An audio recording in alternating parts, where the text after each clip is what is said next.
잇몸에서 이제 또 고름이 나와요. 기다렸다가 이제 아까 우리하게 아프고 가끔 컨디션 좀 안 좋을 때 아픈 게 지속이 되면 이제 잇몸에서 고름이 나오는 상황이 생기거든요. 맞아요. 잇몸에 고름이 나오는 경우가 생기기도 하고요. 이때는 혹시 그대로 두면 어떻게 되나요? 고름이 나오는 걸 계속 근데 방치한다. 고름이 뭐죠? 고름이? 고름은 이제 염증 반응의 결과물이죠. 면역학적 네. 면역학 시간을 떠올려 보시죠. 아, 네.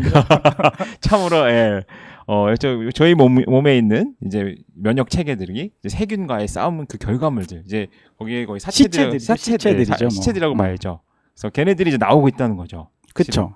그러니까 이제 고름이 잇몸에서 나온다는 건 음. 굉장히 어느 정도 이미 질환이 진행이 됐다는 그쵸. 거예요. 예, 많이 진행됐다는 얘기죠. 피가 났는 신호를 무시해서 버티니까 이제 진행이 돼서 고름이 나와요. 그리고 어떤 분들 같은 경우는 신경치료적으로 고름이 나오시는 분들 같은 경우에는 씹을 때 아프고 뭔가 불편하다가 뼈를 녹이다가 맨 바깥쪽에 딱딱한 뼈를 녹이는 순간 이제 잇몸으로 볼록하게 그렇죠. 고름이 나오는 거죠. 그렇기 때문에 고름이 나온다는 거는 만성염증이 굉장히 많이 진행된 시기이기 때문에 반드시 치과를 가셔야 된다. 근데 요거는 진짜 빨리 가. 근데 일이 좀 커질 수 있다. 예, 여기서 또 무시하면 어떻게 되나요? 아, 이제 그게 문제죠. 그때부터 이제 말씀드렸던 대로 이제 얼굴이 붓는다든지 이제 입이 더 많이 붓는다든지 뒤에 있네요. 잇몸이 부었어요라고 이제 오시는 네. 거죠. 그 이후에. 이것도 뭐 고름이 생겼다랑 거의 일맥상통하긴 하는데 이제 음. 부은 게 일반적으로는 고름이 차서 터져서 고름이 질질질질 나오시는 경우가 이제 농로가 생겼다, 사이너스 트랙이 생겼다 이렇게 표현을 그렇죠. 하고 그냥 터지기 직전에 이렇게 볼록하게 이제 잡혀 있는 경우들이 이제 잇몸이 부었다라고 표현을 하는 거죠. 보통 통증은 잇몸이 부었을 때가 더 보통은 심하죠. 그래서 그렇죠. 이제 부었으면 이제 압력이라는 그 프레셔가 높아지기 때문에 네. 이런 그 프레셔를 해소해 주는 것만으로도 상당히 많이 통증이 감소가 되는데 이제 그쵸. 고름이 한번 질질질 바깥으로 나오기 시작하면은 프레셔가 어느 정도 다운이 되기 때문에 그렇죠. 이제 아무래도 통증은 조금 더 경감이 될 수 있기는 해요. 이때 착각하시면 안 되는 게 통증이 줄었다 그래서 개선되고 있는 게 아니라는 거죠. 그래서 실은 이제 우리가 압력이 줄어서 이제 통증이 우리가 느끼는 건 이제 그 압력에 의한 이제 압통이라고 하죠. 그런 걸 더 많이 느끼게 되는데 이제 뻐근한 증상 같은 게요. 이제 그런 게 이제 줄었다라고 보시면 되는데 그렇다 그래서 난 게 아니다. 잇몸이 부었고 이제 고름이 나오면 근데 빨리 가셔야 된다. 중요한 거는 네. 요즘 이제 유튜브나 뭔가 네. 이런 것들이 매체들이 엄청 발달하면서 네. 치과에 가지 않고 스스로 잇몸의 고름을 그쵸. 해결하는 방법 막 소금 이런 양치, 것들에 대해서 뭐 이런 거. 엄청 예. 많아요. 예를 들어서 고름이라는 거를 음. 짜냈어요. 그러니까 짜내고 짜낸다는 거는 그 안에 있는 세균이나 각종 그런 거를 갖다가 프레셔도 줄여주고 그렇게 한 상태에서 만약에 항생제가 포함된 소염 진통제까지 먹었단 말이에요. 그렇죠. 그러면 이게 만성염증이기 때문에 항생제 세균을 죽이는 약을 먹었어요. 우리 몸에 면역력이라는 걸 갖고 있기 때문에 붓기도 가라앉고 고름 나오는 것도 없어지고 줄죠. 네. 잇몸이 나은 것처럼 그 표면은 낫거든요. 그렇죠.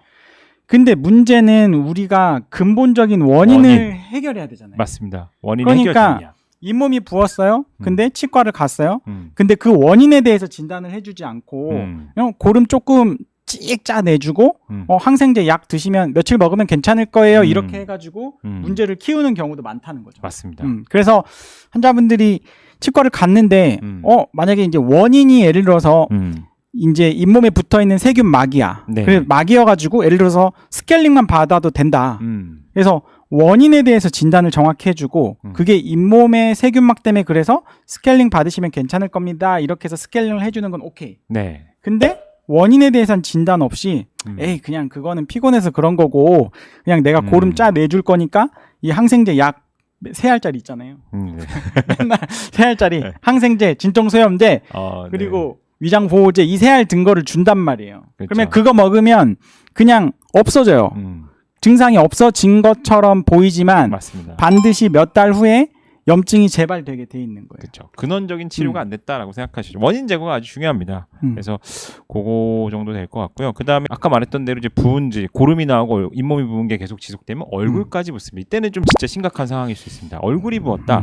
이건 정말 시급한 상황이 될 수 있으니 이건 빠르게 병원에 가셔야 되고. 네. 중요한 게 얼굴이 부었다고 하면은 네. 실은 얼굴에서 구강이 차지하고 있는 이 포지션의 위치가 굉장히 중요하잖아요. 우리 몸에 중요한 이 뇌나 머리 쪽하고 연결이 되어 있기 때문에 실은 구강 내에 감염이 일어났을 때 이거를 방치했을 때 상당히 위험한 맞습니다. 일이 발생할 수 있어요. 그러니까 예를 들어서 최악의 상황에는 이제 이 감염으로 인해서 열이 안 떨어진다.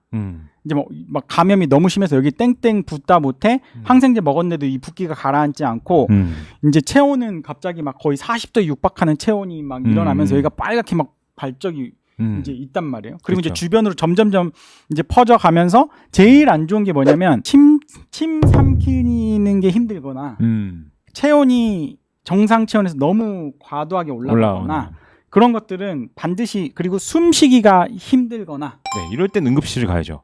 치과 응급실을 가셔가지고 맞습니다. 반드시 배농을 해주셔야 돼요. 고름을 짜내서 그 맞습니다. 붓기를 가라앉고 정상 체온으로 해주셔야지. 네. 안 그러면 그걸로 인해서 감염이 예를 들어서 목 쪽에 호흡을 하는데 굉장히 중요한 곳까지 막아버린다거나 네. 아니면 이제 뇌에 있는 그런 부분까지도 침범을 한다 그러면 정말 치명적인 결과를 초래할 수밖에 없어요. 치과에서도 드문 경우 저는 교정과를 이제 전공한 저로서는 보기 힘든 경우이고 한데 어쨌든 이런 경우 아까 남원장님이 말씀해 주셨던 그런 상황들에서는 응급실을 가실 수 있다. 밤에 만약에 병원이 안 닫는 시간이다라 그러면 물론 이제 치과들이 열려져 있는 시간에는 치과 가시면 되죠. 가까운 병원을 빨리 가시기를 바라겠습니다.